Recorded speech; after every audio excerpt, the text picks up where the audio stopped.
നമസ്കാരം. കഴിഞ്ഞ ദിവസം ഞാൻ സോഷ്യൽ മീഡിയയിൽ ഒരു കുറിപ്പ് കണ്ടു. വികട കുഞ്ഞുങ്ങളുടെ കുറിപ്പാണ്.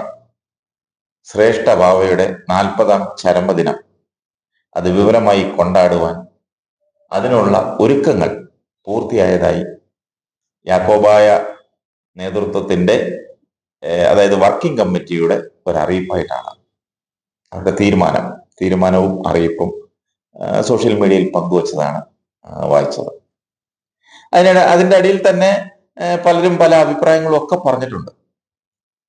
അപ്പൊ ആദ്യം ആ തീരുമാനം ഒന്ന് വായിക്കാം. അതൊന്ന് വായിച്ചേ. ആ കുറിപ്പുണ്ട്. ശ്രേഷ്ഠ ബാവയുടെ 40ാം ചരമദിനം ഒരുക്കങ്ങൾ പൂർത്തിയായി എന്നാണ് തലക്കെട്ട്.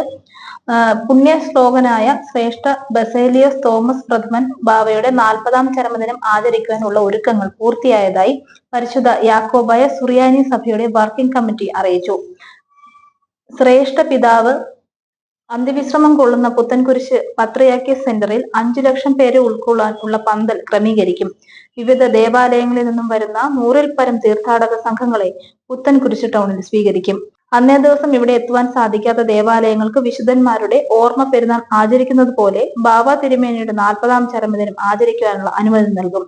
എന്നാൽ ശ്രേഷ്ഠ പിതാവ് തന്റെ മുൻ കൽപ്പനയിൽ ഓർമ്മിപ്പിച്ചിട്ടുള്ളതുപോലെ മത്സ്യ മാംസാദികൾ ഒഴിവാക്കിയുള്ള സദ്യകൾ ക്രമീകരിക്കുന്നതാണ് ഉചിതമെന്ന് വർക്കിംഗ് കമ്മിറ്റി അഭിപ്രായപ്പെട്ടു. ശ്രേഷ്ഠ ബാവയുടെ തിരുശേഷിപ്പ് ദേവാലയങ്ങളിൽ സ്ഥാപിക്കുവാൻ ആഗ്രഹിക്കുന്നവർ അറിയിച്ചാൽ സുന്നഹദോസ് തീരുമാനപ്രകാരം അതിനുവേണ്ടുന്ന ക്രമീകരണങ്ങൾ ചെയ്യുന്നതാണ്.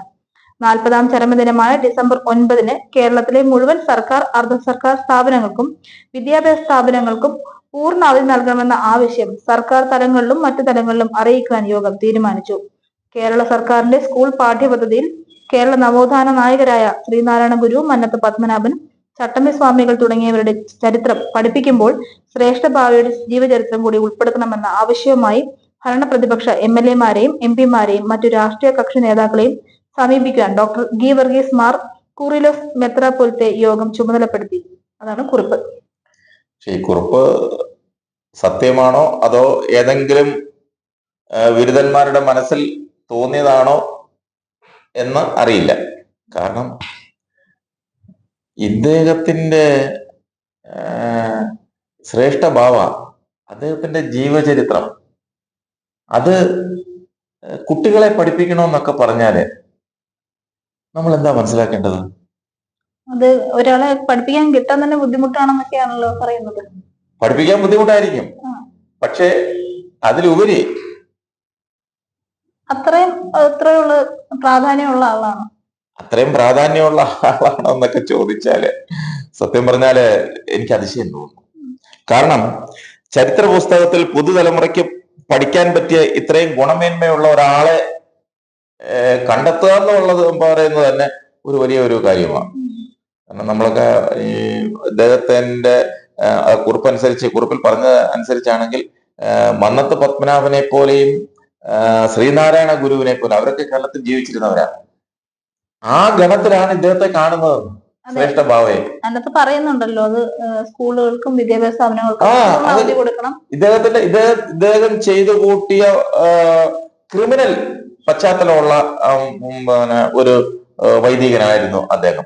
അദ്ദേഹത്തിന്റെ ക്രിമിനൽ സ്വഭാവങ്ങൾ, അദ്ദേഹം ചെയ്തു കൂട്ടിയ ക്രൈം, അല്ലെങ്കിൽ അദ്ദേഹം ചെയ്തു കൂട്ടിയ ഈ സാമൂഹ്യ വിരുദ്ധ പണികൾ, അത് കുട്ടികളെ പഠിപ്പിക്കണമെന്ന് പറയുമ്പോൾ എവിടെ ചെന്ന് നിൽക്കുന്നു നമ്മുടെ വിദ്യാഭ്യാസ നിലവാരം? ഞെട്ടിപ്പോകുന്നത് കേട്ടപ്പോൾ. ഞാനിത് വായിച്ചപ്പോൾ സത്യം പറഞ്ഞാൽ ഒരുപാട് ഇരുന്ന് ചിന്തിച്ചു. ചിരിക്കുകയല്ലാതെ വേറെ ഇത്രയും ഇതാണ് ഇവരെ ഈ വികട അടിമകൾ എന്ന് പറയുന്നത്. ഇവർക്കൊരു ഒരു എന്താ പറയാ, ഒരു വളരെ ഇത് വായിക്കുമ്പോൾ തന്നെ ജനത്തിന് മനസ്സിലാവും. സോഷ്യൽ മീഡിയയിൽ ഇത് പങ്കുവച്ചപ്പോൾ പലരും പല അഭിപ്രായങ്ങളും പറഞ്ഞു. അതുപോലെ അതിനകത്ത് രസകരമായ മറ്റൊരു കുറിപ്പ് ഞാൻ കണ്ടത് ഞാൻ വായിക്കാം. ചരിത്ര പുസ്തകത്തിൽ പുതുതലമുറയ്ക്ക് പഠിക്കാൻ ഇത്രയും ഗുണമേന്മയുള്ള ഒരാളെ കിട്ടാൻ ബുദ്ധിമുട്ടാണ്. ഉറക്ക ഗുളിക കഴിച്ച് ഉയർത്തെഴുന്നേറ്റപ്പോൾ മെത്രാനായി. അതോടെ സിറിയയിൽ നിന്ന് കിട്ടിയ തീവ്രവാദ നിലപാട് എങ്ങനെ പാവപ്പെട്ട വിശ്വാസികളെ പഠിപ്പിക്കുമെന്ന് രാഷ്ട്രീയക്കാരുടെയും ഗുണ്ടകളുടെയും സഹായത്തോടെ പൊതുസമൂഹത്തെ കാണിച്ചു കൊടുത്തു. പാതിരാത്രിയിൽ കതക് കുത്തിപ്പൊളിച്ചു കയറി യാക്കോബച്ചന്റെ നെഞ്ചത്ത് ചവിട്ടി വിശുദ്ധ കുർബാന ചൊല്ലുന്നത് കാണിച്ചു തന്നു. വർഗീസ് ചേട്ടനെ പട്ടാപ്പകൽ നടുറോഡിൽ വെട്ടിക്കൊല്ലുന്നത് എങ്ങനെയെന്നും അതിൽ നിന്ന് എങ്ങനെ രക്ഷപ്പെടാമെന്നും പഠിപ്പിച്ചു. 600-ൽ പരം ക്രിമിനൽ കേസിൽപ്പെട്ടാലും കോടതികളെയും സർക്കാരിനെയും വെല്ലുവിളിച്ചു നടക്കാനും വിശ്വാസികളെ പഠിപ്പിച്ചു. അങ്ങനെ എന്തെല്ലാം കിടക്കുന്നു. തീർച്ചയായും ഇത് പഠന വിഷയമാക്കണം.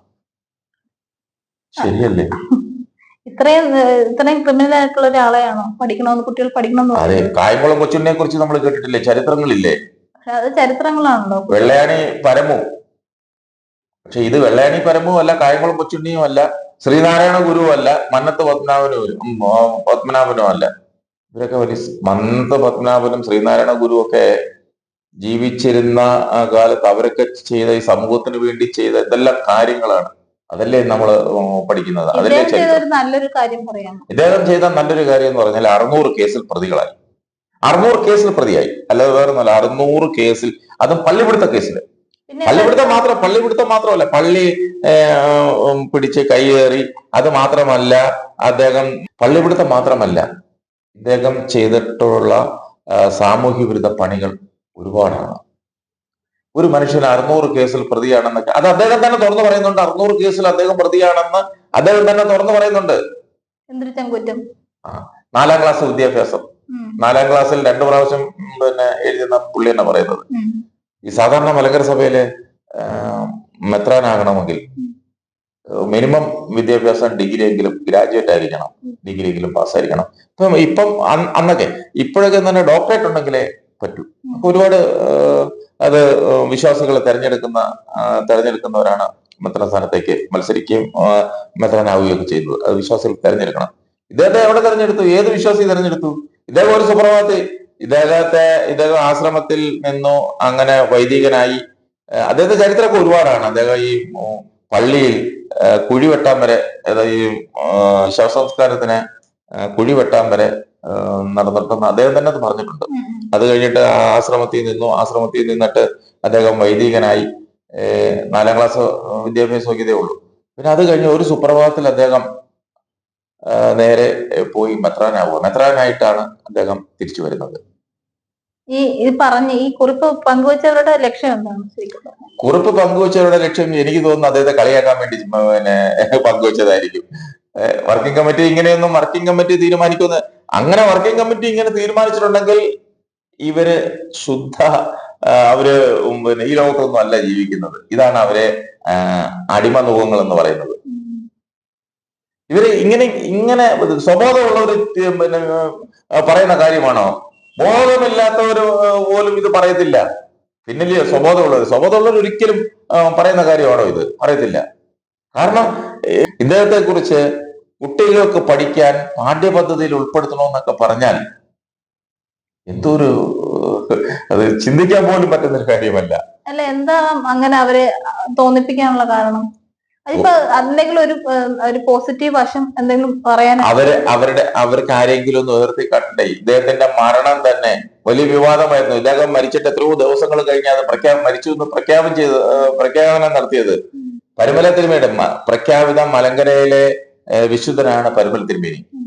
ആ പരുമല തിരുമേനിയുടെ പെരുന്നാൾ ആഘോഷിക്കുന്ന സമയത്ത് പരുമല തിരുമേനി കാലം ചെയ്തതും ഇദ്ദേഹം കാലം ചെയ്തതും ഒരേ ദിവസം ഒരേ സമയത്ത് ആകണമെന്ന് ഇവരങ്ങ് വിചാരിച്ചു. അങ്ങനെ ഇദ്ദേഹത്തെ വെന്റിലേറ്ററിലിട്ട് ഇങ്ങനെ സൂക്ഷിച്ചു വെച്ചിരുന്നതാണ് മരിച്ചിട്ടും എന്നാണ് അവര് തന്നെ പറയുന്നത്. അവരുടെ പല ആളുകളും പങ്കുവയ്ക്കുന്നത് അങ്ങനെയാണ്. അങ്ങനെ നീട്ടി കൊണ്ടുവന്ന് അവസാനം ആശുപത്രിക്കാർ പറഞ്ഞത് ഇനി ഇവിടെ പറ്റത്തില്ല എന്ന് പറഞ്ഞു. ഇനി ഇതിങ്ങനെ പറ്റത്തില്ല എന്ന് പറഞ്ഞു. അങ്ങനെ നിവർത്തികേടിട്ട് അങ്ങനെ ഒന്നും വയ്യാത്ത സാഹചര്യത്തിലാണ് ഈ പരുമല തിരുമേനിയുടെ പെരുന്നാൾ നടക്കുന്നതിന് തൊട്ട് തലേ ദിവസം ഇദ്ദേഹത്തെ മരിച്ചെന്ന് അവസാനം പ്രഖ്യാപനം നടത്തിയത്. ഇത്രയും ഊളത്തരങ്ങൾ പറയുകയും ചെയ്യുന്ന ഒരു സഭ എന്ന് പറയാൻ പറ്റില്ല. ഒരു വിഭാഗമുണ്ടോ? ഇവര് സഭയായിട്ട് പറ്റത്തില്ല. കാരണം സുപ്രീം കോടതി വിധി, ഓർത്തഡോക്സ് സഭയ്ക്ക് കിട്ടിയ സുപ്രീം കോടതി വിധിയിൽ പറയുന്നുണ്ട് ഇവര് സഭയായിട്ട് അംഗീകരിക്കാൻ പറ്റത്തില്ല. മലങ്കര സഭയിൽ പാരൽ സംവിധാനം പറ്റത്തില്ല. ഇവര് 2002 ഇവരുണ്ടാക്കിയ ഭരണഘടന അത് നിയമവിരുദ്ധമാണ് എന്നൊക്കെ സുപ്രീം കോടതി വരെ വിധിച്ചവരാ. അതുകൊണ്ട് ഒരിക്കലും ഇവരെ ഒരു സഭയായിട്ട് കണക്കാക്കാൻ പറ്റത്തില്ല. ഒരു വിഭാഗം, ഒരാൾക്കൂട്ടം. നമ്മൾ ഈ അമ്പലത്തിലെ ഉത്സവത്തിനൊക്കെ ഉത്സവ കമ്മിറ്റി ഉണ്ടാക്കത്തില്ലേ? അല്ലെങ്കിൽ പള്ളിയിലെ പെരുന്നാളിന് ഒരു പെരുന്നാൾ കമ്മിറ്റി എടുക്കും എന്ന് പറഞ്ഞതുപോലെ ഒരു കമ്മിറ്റി, അത്രയേ ഉള്ളൂ. ഒരു ഉത്സവ കമ്മിറ്റി, അതേ ഉള്ളൂ. അങ്ങനെ ഇവരെ കാണാൻ പറ്റൂ. നിയമപരമായി, ഇല്ലെങ്കിൽ സഭ എന്നൊക്കെ പറഞ്ഞ് നടക്കാം. അപ്പൊ അവർക്കൊരു വിശുദ്ധരെ വേണം. ഇനിയിപ്പോ വിശുദ്ധരായി പ്രഖ്യാപിക്കുമോ നോക്കിക്കോ, അടുത്ത സമയങ്ങളിൽ തന്നെ ഇദ്ദേഹത്തെ ഒരു വിശുദ്ധരായി പ്രഖ്യാപിക്കും, അത് ഉറപ്പാ. ആരെങ്കിലും വേണ്ടേ അവർക്ക്? അതിനുവേണ്ടി കിട്ടിയ ഒരു അവസരം, അത്രയേ ഉള്ളൂ.